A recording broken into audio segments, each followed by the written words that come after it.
Good morning, everybody. Hello and welcome to Wise Tech for Wise Money, the podcast where we speak with business leaders, innovators, entrepreneurs about the journey behind their success, the problems they solve, and their vision for the future. I'm your host, Gary Wayne, founder of A1 Solutions International. Today, I'm joined by Adrian Davis and Kenneth Platter, co-founders and managing members of Prime Partners Engineering. Founded in 2019, Prime Partners Engineering has grown into a recognised engineering and project management consultancy company, supporting utilities, energy developers, municipalities and infrastructure partners. Its work covers distribution and transmission, engineering, solar interconnection, project and construction management, data analysis, quality assurance, EV infrastructure, data center utility interconnection. Prime Partners Engineering is an all-encompassing business. Adrian and Ken, welcome to the show. It's been a pleasure to have you on here. Maybe we can kick off with a little bit of history about the two of you. I don't mind who speaks first, and then we can talk about the business, etc. Yeah, sounds Ken, do you want great. to start? I can start. Nice, Gary. Thank you for the introduction. Ken Plater, co-founder and managing member here at Prime Partners Engineering. Just a little bit of how we started. Adrian and I met at Pepco back in, I think, 2010 or around 2012. I'm sorry. And then, once we met, understanding and recognizing Adrian was somebody that, was very talented and smart and had a lot of career aspirations as myself, and like-minded. So Adrian and I became friends working at Pepco. We talked about starting a business. When we first met, the timing wasn't right, but eventually, as our careers progress, not only in Pepco, climbing the ladder of career progression, working with different departments and getting promotion and things like that. Also leaving Pepco early in our careers, having different experiences outside of Pepco and realizing, that the opportunity did present itself for us to circle back together and start Prime Partners Engineering in 2019. And what about you, Adrian? What was your history before Pepco and leading up to this? Yeah, so I had a pretty diverse background before Pepco. I went to undergrad in the District of Columbia, studied electrical engineering. Was fortunate enough to be able to get my MBA in finance from George Washington while I was working at Pepco during the time that Ken and I met. And one of the kind of the resounding pieces that Ken and I really related on was being problem solvers, and really bringing those problems, those solutions, right, to help the built environment. Both of us are from the DC, Maryland, Virginia area, and a lot of times what we were seeing early in our careers was that a lot of the engineering solutions did not take the community and the people that lived in that community first, and so we really bonded around that. And found a liking to being able to bring our engineering prowess to address that problem. You got combined technical qualifications with project management and business education. How has that mixture influenced the way you approach engineering problems and run a company? I'll jump in first. I would just say, and just kind of get a little bit of background on myself prior to answering that question. I before starting Pepco, I was a college student. I was working at a smaller company as well before joining Pepco. During the time in 20, I started Pepco in 2008, but I was working for a smaller company in 2006, and a recession had hit America during that time, and then that's when I started looking for new opportunities to join Pepco. I joined Pepco in 2008, pretty much as an entry level position. As a designer, I did work my way up to get my electrical engineering degree. Like I mentioned earlier, met Adrian within that department. From getting my degree, understanding, my experience and, higher education can definitely, advance my career. But just, having that experience at Pepco, and being understanding of, what customer needs are, and being able to provide a solution, that's where, Adrian and I had always talked about, hey, there could be a better way, providing engineering solutions and also looking out for our community. I feel, when working at a larger utility, a lot of people are kind of like at the mercy of how, the utility want to engineer jobs or design jobs and actually install infrastructure. But we recognize that we have a part to play, especially when there's people who are less fortunate and don't have voices when it comes to like what they would like to see their property look like, or what they like to see when it comes to assets installed on their property. We put that mindset at the front of our designs, understanding that, hey, this is somebody's home, and they wouldn't like to see a large, transformer sitting in the middle of their yard, or a utility pole kind of sitting, close to their driveway and things like that. So being able to not only look at those things, mitigate those issues from a customer standpoint, but also understanding, there's a cost involved when it comes to designing jobs and making sure that, the designs are adequate and fit in, the budgets of customers and things like that.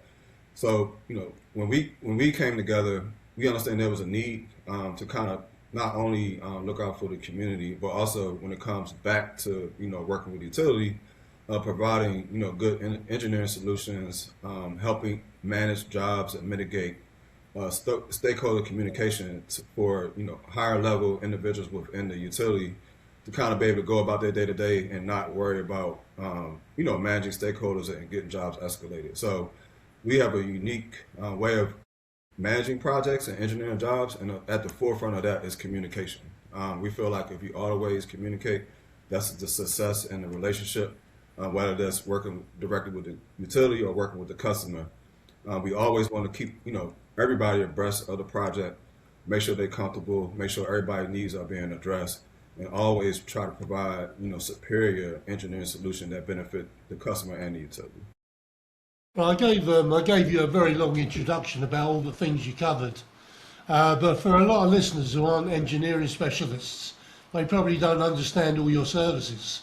Maybe you could, give us an overview of actually what you do physically, how it works, with a service, so that we actually understand, what the engineering services are. Yeah. So, Gary, at a high level, right, what we do is help utilities deliver on $1 billion of infrastructure projects, right, to help improve the grid, make it more resilient, more reliable, and or service utility customers. And so in doing so, we're either doing project management, program management of large multi-year utility infrastructure projects. We could be engineering design, interconnecting solar, EV, and or just residential or commercial load onto the current infrastructure of the electrical grid, right? And doing those designs, but also informing the customer of the costs and just walking them through from application all the way to meter install of their project. And so, that entails a lot of different aspects of not just project management, but also engineering design. But really, at the end of the day, it's delivering for the utilities, right, and delivering for the customers the solution to meet both needs, right, from a cost perspective and just from tying into the grid. Okay, that's great. I mean, you started in 2019, really COVID, difficult period for business. What were the first 12 to 18 months like? Was it difficult to get ahead, Ken? Yeah. You want to go, Ken? Yeah. Yeah, we started a company in late 2019, kind of walking into 2020. So we had the whole world in front of us. We want to hit the ground running fast. But prior to that, the COVID announcement came out. Myself, I didn't take it, as seriously, didn't realize, how big of a deal it was going to be. But Adrian did mention to me, hey, this COVID thing is about to be serious. And we really need to kind of figure out, how we want to navigate this space. But, us working in the engineering field and utilities, was fortunate enough to be labeled as a essential employee. So that did give us the ability to navigate and move around, to be able to get out in the public and do field visits, meet with people and individuals such as and things like that, and be able to stay afloat through the uncertain times and things like that. I would also say that there were a lot of benefits as well when it came to COVID, because a lot of individuals like ourselves were just sitting at home, able to jump on a phone and things like that. So we was able to market ourselves when it came to us presenting our capabilities to potential clients. A lot of people were available during COVID. So whenever we reached out and requested a meeting, a lot of people just sitting at home, and available to jump on the phone. So we took advantage of those opportunities. Just a lot of long nights, really nothing else to do but work. So I would say COVID did help us concentrate and double down and be able to market our company. Was it difficult to find quality clients? Did you sort of bring many clients with you, or did you actually start fresh? Yeah, identifying clients wasn't a challenge because we have been in the industry for so long. And with this industry and many other consultant and just professional services industries, it's about relationships. And so we did have quite a bit of relationships prior to starting and founding Prime Partners. And that allowed us to reconnect with the different folks that we had worked with in the past, whether at Pepco, Baltimore Gas and Electric, other solar developers in the DC, Maryland, Virginia area, and just share our capabilities, share more about Prime Partners to see if there's opportunities to support their projects. So that was a benefit, and just us having those existing relationships. Are utilities in the States government backed, or are they all independent companies? Most are independent companies, publicly traded companies. There are, obviously, most utilities do have some type of federal funding behind them, and so it makes them a unique entity to work with.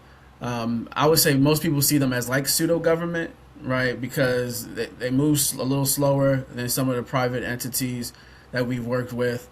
At times, slow to make decisions, but they are publicly owned and publicly traded, so they do obviously have to meet a certain bottom line and to meet certain numbers and goals. Utilities in America are quite rich. I've been involved in the bond markets, and they bring issues every week. So, and obviously collecting huge amounts of cash. At what point, in a project do they normally bring you in, and how tight are their budgets? Ken? Most of the time, we can be brought in at any stage of the project. When we first started our company, we was brought on to a 5G antenna installation program. A lot of those jobs were in flight. So we had to, come on, understand who the stakeholders are, understand where the projects are at and what status they are, and be able to move those forward. But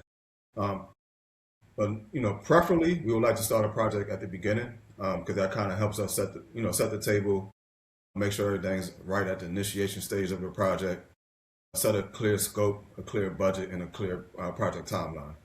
But we are able to come in at any stage of the project, figure out where things at and be able to move it forward. How long does a project generally take, or are they all different depending on the depth of the problem? Adrian? Yeah, I would say it's dependent on the scope of work. We've worked on projects anywhere from 3 months from receiving the customer application from Pepco to getting the meter, to getting them obviously service and the meter install. And we worked on projects 3 years that take 3 years to complete. And so it varies substantially. Do you obviously you need resources? Do you have a lot of employees, or do you contract out? How do you actually do the implementation and run everything? Do you have contract managers, project managers, etc.? So we do a little bit of both. Oh, Adrian, whoever. Adrian? Yeah, I'll take we do a little bit of both, right? Most of our work is completed by internal staff, and so we have a makeup of project managers, designers, engineers, and assistant PMs to complete projects. We also, as work increases, leverage subcontractors to do some of the more technical niche work in the engineering space. And if there's some construction management or construction inspection components to the project, we'll sometimes subcontract that out as well. Does that mean, as bosses, you have to be on site a lot yourselves, Ken? What was that question again? I'm sorry. As the bosses, obviously partners, do you have to be on site a lot yourselves on various projects, making sure everything's going according to plan? Oh, I would say initially yes, right. So I think one thing that made us very successful is we know how to do the work. We know how to get our hands dirty. If it came to going out to the field, doing a field inspection and things like that, us too as individuals have the capabilities to do that. So I think that also gave us an advantage. Starting as a small company, little to no financing or capital backing us, being able to provide sweat equity in the day-to-day operations definitely gave us a leg up to be able to, provide services to our clients and then be able to build up our resources afterwards. But yeah, we've been through the ranks in our careers, but I would say, hey, if I was at 10 years, before I left Pepco, I did about 10 years at Pepco. But I had to go back to year one when we started the company, right? I had to go back in a manhole, designing jobs, managing projects, but that also gave us the advantage of not only being able to provide a good service, but kind of set the standard for how we want to operate as a company. Really, setting the tone, setting that clear communication, and being able to provide a superior product to the customer. And I think, one thing that we always said as we grew the company, when we was little, we always had, in kindergarten, we had a big circle where everybody sat around a circle, right? 10 students. You turn to your left, you say a secret, right? And you want that secret to come back to you. So we always try to make sure that the initial message as owners always stay the same. When you come into a project, what are the most common problems you find? Is it poor planning, incomplete designs, weak communication? What sort of problems you come across and have to correct or actually, resolve? Yeah, I would say the two things are poor planning and improper communication channels, right? Based on what we've seen from our experiences, communication and planning are critical parts of any project, right? Especially communication to make sure everybody's all the stakeholders on the same page, and having those built-in communication processes and channels early on is important, right? Especially early on to make sure that you have the appropriate planning. Everybody understands their role and responsibilities. Everybody's on the same page and committed to the deadlines that are discussed during the meetings. But then that constant follow-up from a communication perspective, whether that's additional meetings, weekly reports, monthly reports, and different communication channels to keep everybody on the same page. And then the planning component is critical as well, because if you don't plan appropriately, you can really, and you start working through the project, you can really increase your spend. It might be a miscommunication around a deadline or around something that needs to be done that could really delay the project. So, we really spend a lot of time, and we work with our clients, spend a lot of time in those two areas throughout the project. Is all your business project based, or do you have retainers or retained business as such, Ken? Yeah, we, as far as having, what type of contracts do we have? Yeah, I mean, do you just work on individual projects, or do some companies have you retained? We do both. We can work on individual projects or also a program, like we mentioned earlier. Some projects we work on can be a 3-month project, but some projects we work on can be from 3 to 5 years as a program. So we do project management and program management. You combine engineering experience with project management, data, and stakeholder coordination. Why is that approach so important, Adrian? Yeah, that approach is critical for what we do, because you really want to be able to provide, and this is part of our service offerings, is a turnkey approach to our clients. Because you think about it, if we're able to provide project management and engineering solutions and design, right, and we take on those two scopes, there's less of an opportunity for any confusion, any mishaps, and it also creates a superior service for us to be able to do both, and bring that holistic solution to a project or to a program. And that's one of the pitfalls that we've seen in the past is as you have more stakeholders, there's more handoffs, there's more opportunities for confusions and the ball to be dropped, which will either delay the project, cost you more in the long run for the project, or not meet the initial scope that was laid out. So we always start there when it comes to pitching our capabilities as a company.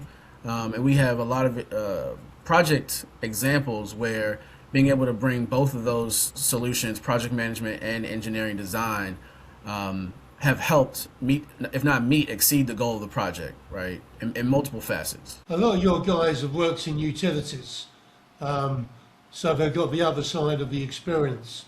Do you find that as being paramount to your success, Ken? As far as yes, being able to, I think life is about perspective. So working at a utility, you don't understand what the customer might go through unless they're in their shoes. So we have been able to have the full circle experience, working for a utility, working as a customer and working as a contractor. So we understand what matters. We understand when it comes to the customer, some of the things they're facing. And like I said previously, we understand, working from a utility standpoint, how you have to have a certain mindset when it comes to managing projects, installing infrastructure, to have the community at mind, because you're at the mercy of what you install on their property. But we always tell our staff, based on our experience and our perspective, hey, on the other side of the table, you might have somebody that this job really means a lot to them. This might be their only opportunity to get another job with their client, right? They need to meet certain milestones and deliveries because they might have a family that they need to move into a home, or they need to close on a contract so they can provide for their family other opportunities. And then as a contractor, we understand both sides of it, and we know how to push and navigate from a standpoint of the utility and standpoint on the customer, and how to mitigate costs, be very timely when it comes to delivering to our clients. So I would say, yes, we have gained a lot of experience by having different perspective working in this industry. When you two guys come to work on a Monday, how do you, Adrian, how do you both separate your roles? Who's responsible for what? Is there an overlap, and how do you manage that? There is. I would say there is quite a bit of overlap. However, when it comes to Ken and our roles, I'm more so on the operational side of things, and in the project management. Ken is more so on the execution, technical side of things of the house, so to say. But we cross collaborate constantly, right?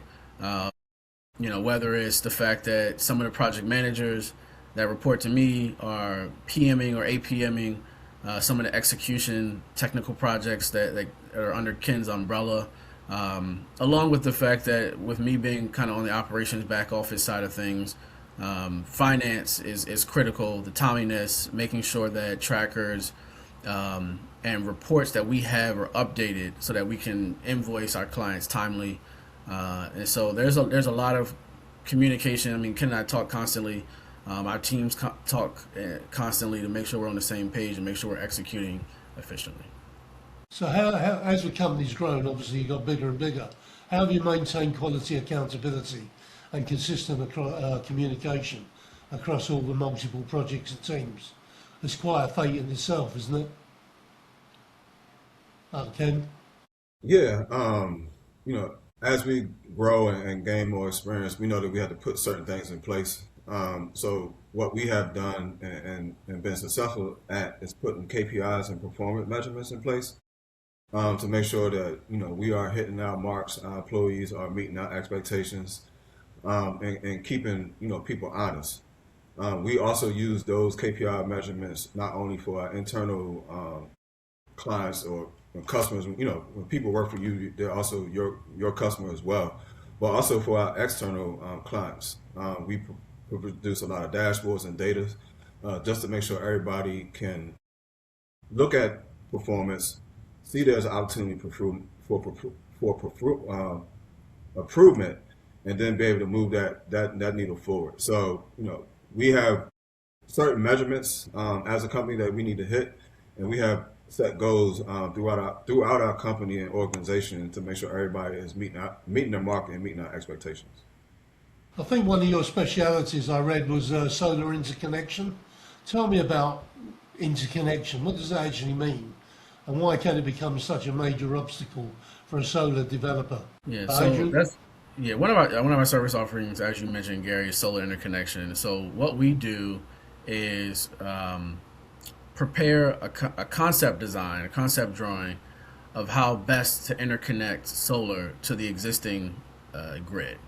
And the reason that that's important is utility infrastructure and electric utility infrastructure specifically is very old, right? It's been in the ground for hundreds of years, some of it, and it can be challenging to interconnect this new technology, solar, right, to the grid, right? And so, we come up with unique solutions to do so, and it not only helps with getting the project built more quickly, but also it helps with keeping the cost down for the solar customer, solar developer.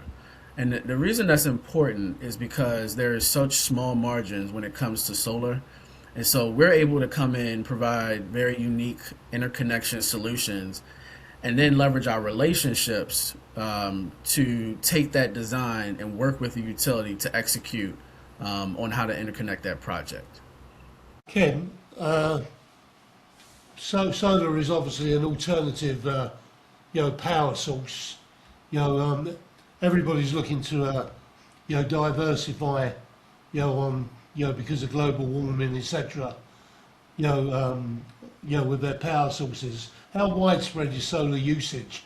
And what about, Trump? I think I mentioned when he was taking the P out of the UK, he was talking about our windmills. The power derived from the power. Do you know what I'm talking about? The power generations that stand in the sea, and I'm not sure what they're called. How much of that is going on in America, Ken? There's a lot. When we first started our company, like I said, we were deeply involved in solar interconnections, and we had multiple clients up and down the East Coast. And I just real quickly, just a funny story. We was at a presentation at Howard University here in DC. We were working on a large net energy meter project for them. We've been working on that since like 2021. And Adrian sat on a panel, and we went to the developer, asking them questions. Went to the EPC, which actually installs the solar panels. And then it came to us where, we're the consultants on how to interconnect that system back to the grid. And one day Adrian said during that meeting, which always held true, is we are the most important part of that project, because without being able to connect to the grid, your system can fail, right? The sun doesn't always shine, right? If you have a wind turbine, it might not always turn. So you always got to be able to tie back into that grid, and being able to tie back to that grid timely and efficiently when it comes to cost management is very important. So, but since the Trump administration has come into place, we have seen a decline in solar opportunities, but there are still people like ourselves that are advocates for the industry and still pushing through.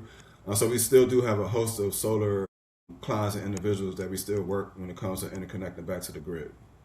I mean, we're experiencing in the UK huge, I'd say huge global warming.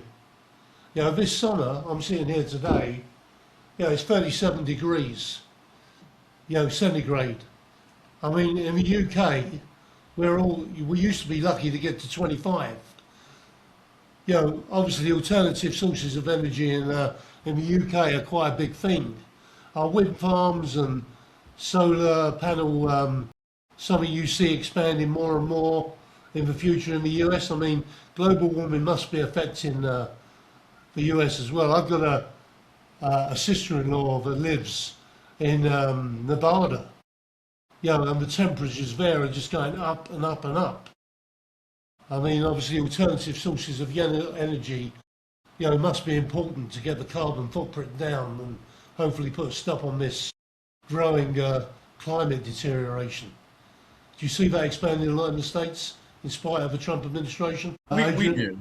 Yeah, we do. And Gary, you mentioned it, right? The energy infrastructure is under attack, whether it's from global warming and the harsh weathers, the drastic increase in load with the data centers, or just new technologies that are being put on this in folks' houses, right? And so with all that new load, and then I don't know if we all remember this, but years ago there was a slowdown in building coal plants, right? And so we need a way to generate the energy in order to be able to service all this new load. And so solar, wind turbines are going to be critical to be able to diversify the generation of the electrical infrastructure to be able to service all this new load. And so we've seen an increase in wind turbines and solar. I would say due to the current administration, some of the incentives, right, have decreased, and that's slowed down a little bit. But there are still developers, we call them solar energy, wind energy developers out there building in order to diversify how we generate power. I want to touch on something. I don't know whether it's something in your spectrum, but with the changing world, digital assets and this and the other, from AI, integration to Bitcoin and crypto, all using massive amounts of energy. Do you ever come across or get involved in projects around those new markets? Ken? Yeah, I would say yes. As a company, and majority of our background is working in the distribution space. But based on some of the things that you have mentioned when it comes to data centers, AI, so the global warming and things like that. As a company, we are pivoting to be more involved in transmission and substation work because that's the utility answer to make the grid more resilient and be able to take on these larger loads. So as a company, we are preparing ourselves for what the future might look like. So we have an extensive training program when it comes to transmission engineering design. We are bringing on more expertise or people that have experience in that lane and in that industry, and we're looking to position ourselves very well in the future to be able to provide our clients substation and transmission engineering support to help with the overall growth of and improvement of the existing infrastructure. Yeah, I mean the market seems to be in a bit of a dilemma here. We got global warming, we've got carbon footprint that's a worry, and then all of a sudden we got all this new technology that is just a massive drain on energy.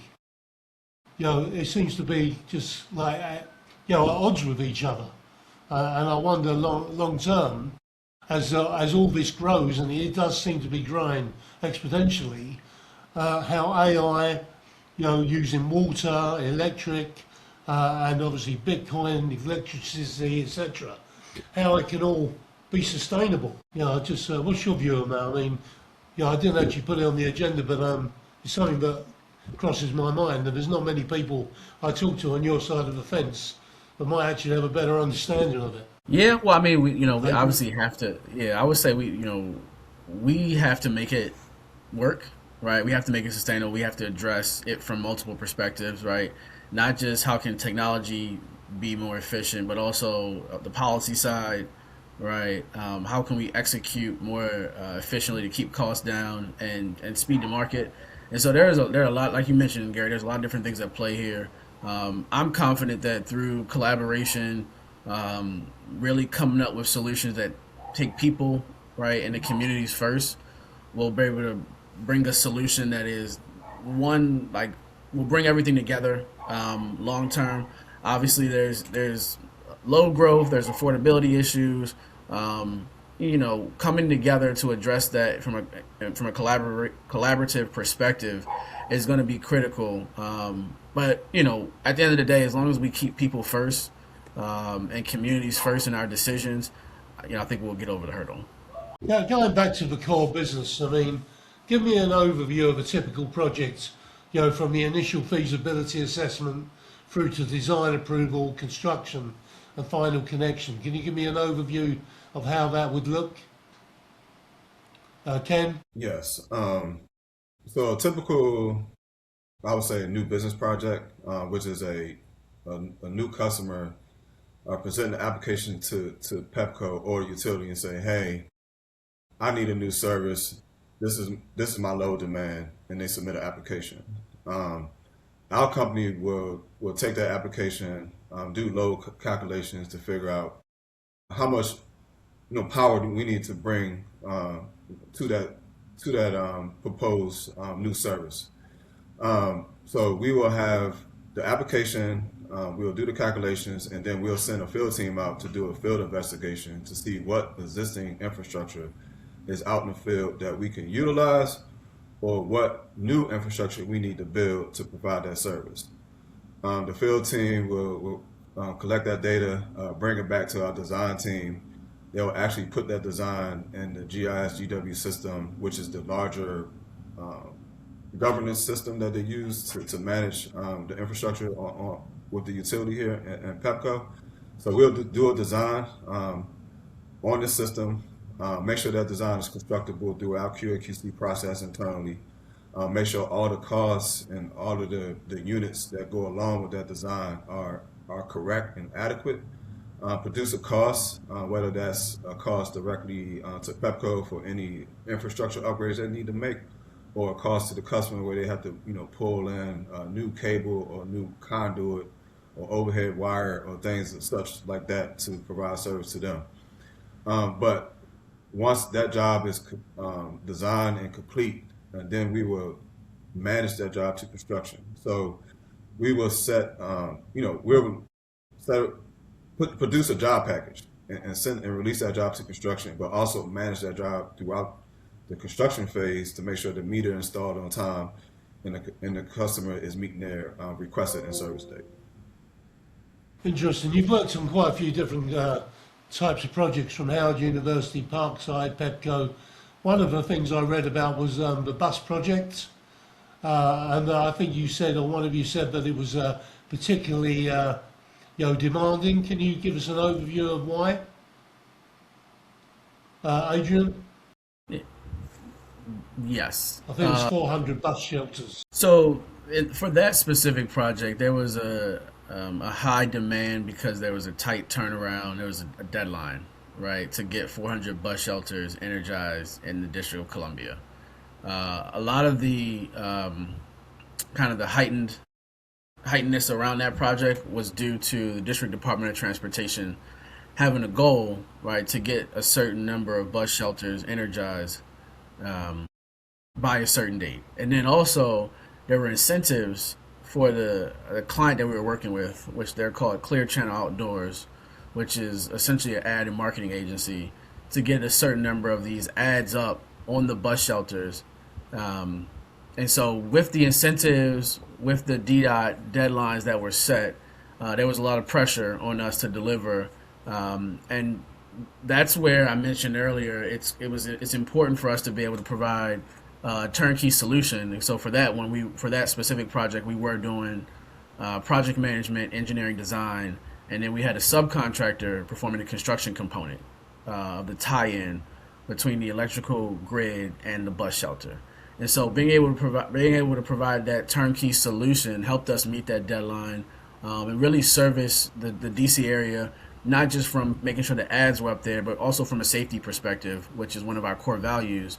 Lighting those bus shelters, making sure that the community in DC had lit bus shelters and we were able to transport safely. Interesting. Tell me about EV and data center utility interconnection. How does that work? Ken? Yeah, so we consider EVs just like any other new service. So the customer has a low demand to provide for the proposed EV stations, whether it's multiple EVs or one EV station. There is a demand or KW demand that needs to provide service to those charging stations. So just like I mentioned before, an EV company will come in, submit an application. We will take the application and do the load calculations to say, hey, they have four chargers. It might require, 50 or 500 kW. We'll send a field team out and say, is there any existing infrastructure that we can utilize to feed that new 500 kW demand? If not, then we'll install a new transformer to be dedicated to that customer to provide service to those chargers. But I would say, and everybody doesn't probably feel this way, but in our world and our understanding, we do feel like EV chargers are kind of more the simpler jobs to interconnect to the system because it's just like a new service. It's really that cut and dry. But I would say in our experience, we have been able to be the EV installer. So we have the capabilities to work on both sides, whether we represent the utility when they're accepting an application, or we can be an EV installer, leveraging subcontractors to actually install the EV charger stations. We can submit those applications to Pepco, request power for the EV station that we might be proposing. But like I said, on either side, utility or the customer side, we are very well versed to be able to manage that project from initiation to close. Prime Partners has been recognised on the Inc. 5000 and as a top 100 minority business enterprise, top 10 utility consulting providers. Quite an accomplishment. How does that help you get clients? Yeah. Adrian. Yeah, thank you, Gary. So that essentially solidifies the quality of our work and our brand with our current clients and our future clients. One of the most important things in the services and consultant space is, as I mentioned earlier, relationships, but also brand building. You have to build your brand to sustain yourself, to get new work, to get new opportunities, because the competition is, I mean, it's fierce, right? And at times, there are a lot of engineering services firms out here that other companies can go with. But through those awards, it shows that we are servicing our current clients, meeting their needs, really meeting their expectations with the engineering solutions and project management and program management services that we're providing. So that's how it helps really market our company and then solidify our brand name within the U.S. Your website now lists locations in Washington, Baltimore, and San Antonio. Tell me, how do you manage all those sites, and what does the Texas presence represent, and how do you ultimately want the company geographic reach to extend? Ken? So I would say our marketing or the way that we do business is baked in our name. Prime Partners Engineering. Whether it's on the East Coast, whether it's on the West Coast, we feel a project is a project, and then being able to, just because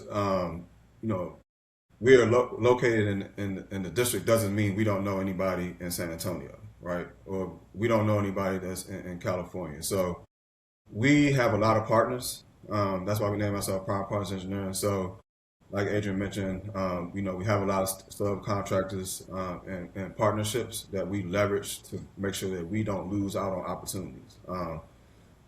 We as a project management firm, feel that if there's an opportunity, we can manage that project. If we need boots on the ground, we can leverage our partnerships to make sure there's boots on the ground to do inspections on existing infrastructure and things like that.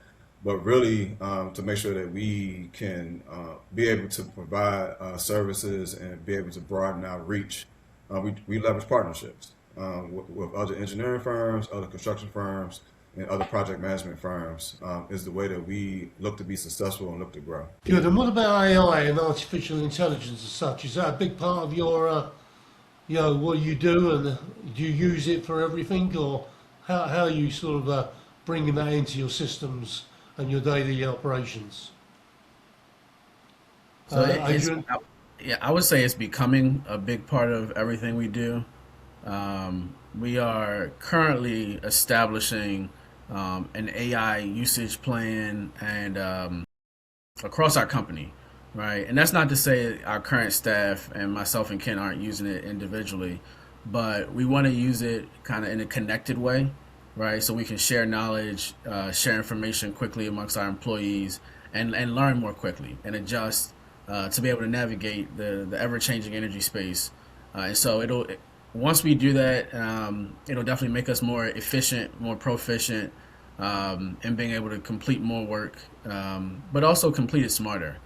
I will add, from my perspective, AI is not going to um, stop humans from being a part of the engineering process when it comes to the energy space.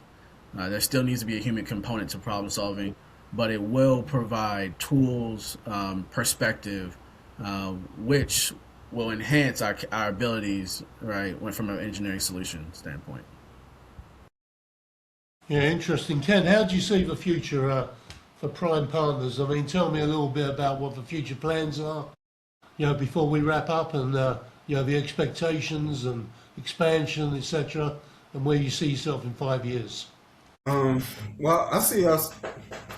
Well, through our, I'll say through our experience, um, from the time we initiated our company to now, I feel like we established ourselves as built to last.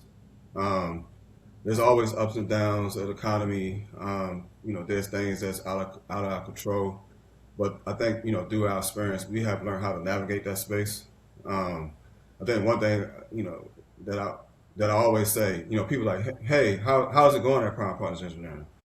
I always mention, hey, it's like the little engine that could, right? No matter what we face, whatever obstacles that we, occur, we find a way. So we are, resilient, and we're looking to grow. Right now, we are very well positioned with the Exelon family, and Exelon has a host of other utility companies within that family. We work with Pepco, which is part of PHI, and PHI is part of Exelon. So that's our first mission, is to grow within PHI, where there's three other utilities, including Pepco, and then we want to expand our way within Exelon, which there are about, I don't know, 6 to 7 additional utilities. And then once we can say, hey, we're experts and very well established at PHI, we're experts, we're well established in Exelon, we can extend our arms and other utilities, whether that's, in California and Texas, states like in Florida and Atlanta or Georgia, right? So we want to just have a proven past record or proven past performance, leveraging Pepco, leveraging Exelon, and look to expand. Um, you know, Also when it comes to growth, we want to be able to, grow our team, grow our company, which we know will help us because we can't do, we can't get everywhere by ourselves, but we can get further with a group of individuals working together. So definitely want to make sure we, let the quality or let the work speak for itself. Expand our knowledge, like we mentioned, we want to get into transmission space and look to bring on, good employees to help us get there. When we talk about what's going on geopolitically, etc., how have the tariffs hit the utility industry? Is there a lot of the stuff you buy or you need come from overseas, or is it internally provided? Adrian. No, I would say that they've definitely impacted in specific ways, right? In certain ways, they have definitely slowed down work, right? Because the increase in project costs and the increase in materials. That's not to say folks are not doing work. It just developers in different cities and states are reevaluating their budgets to see how they can complete different projects, whether that's a new building, a new data center, a new community, right? Because all of the material that's needed is more expensive, obviously. And so that's where we feel we can come in, right, to make sure that whatever engineering design that we're coming up with for either utility or developer is really cost conscious, right? Because we understand that we're building around existing infrastructure, and we understand there's challenges when it comes to costs with the tariffs and even without the tariffs, right? And so that's one of the separators and differentiators that we feel brings prime partners to the forefront when it comes to a service provider. If you could change one thing in your industry that would actually make it even better than what it is for you, what would it be? Maybe two things, if necessary. It's a tough question. Within the industry, I think if we could have everybody have a better understanding of people's different perspective, right? Like I said, working, if you just work at the utility, you don't know what the customer is facing, right? And if you just worked as a customer, you don't know what the utility is facing. So I think if people could be educated more and understand what people are facing and what people really needs are, I think people will be more willing to help. Help people get projects done, help people get across the finish line, and really just be more accepting to understand other people's perspectives. So I would just say sometimes I wish that people understood what the other person was going through, so they can be able to provide a better helping hand to help people with their projects and actually help their lives out a little bit better. Adrian, what's the biggest lesson each of you has learned? Or maybe I should ask you both this. What's the biggest lesson you've learned from building a company together from scratch? Ken, you go first. Go on. I think just we always try to be strategic, but I would just say, hey, you don't always have to put the cart in front of the horse, right? And just being more lean, more better at managing resources and things like that. Because a lot of times, as a smaller company, you always want to be like, we're the best. We have this individual. We want to be able to always look good on paper, but I think that's not always necessary. So, I just think that if we could do things a little differently, it's just, better manage resources better. Don't always put the cart in front of the horse, and kind of be able to prepare to be able to manage and do more with less. Adrian, what's your view? What's the biggest lesson you've learned? Yeah, I would say the biggest lesson I've learned is patience. Whether it's patience from trying to get funding, right, from a bank, patience with the clients and just trying to get a contract across the line, just trying to start work. Even patience with the internal staff that we bring on. You gotta have the patience, and with that patience, you really get patience by gaining perspective, and looking at things from their standpoint to kind of step back and understand maybe it's a barrier they're dealing with. Maybe the timing right now isn't right to have this conversation, etc. And so that's one of the things I would say I've learned along the way is just have a little bit of patience throughout the process. Right, guys. Well, great. I think we're going to wrap this up now. I can always find more questions, but we've been on an hour, and I'm sure you need to go and make some money. But yeah, it's been a great podcast, and what stands out about your story is a combination of deep technical knowledge, practical utility experience, clear commitment, and a service over and above the competition that's put you where you are. Utility industry in the States is huge, so I think the future obviously looks really bright without quoting a pun. For the guys who want to actually know more about your services, how can they get hold of you and where can they find you? So, as you mentioned earlier, Gary, right, we do have offices in DC, Maryland, and San Antonio. We can get contacted by going to our website, www.primepartnersengineering.com. Also, feel free to email Ken and I directly.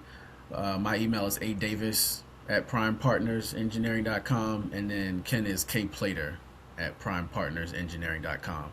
But we're always open to collaborate. As Ken mentioned, we chose our name Prime Partners for a reason. We're a very collaborative bunch. We're always looking to connect with future clients, future partners, and even future leaders to hire.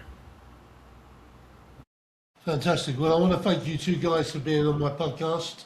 I hope you've enjoyed being on there. I hope the questions help you reveal and show who you are and how strong you are. So once again, thank you. I want to thank the listeners for listening in. You know where to get hold of our prime partners now.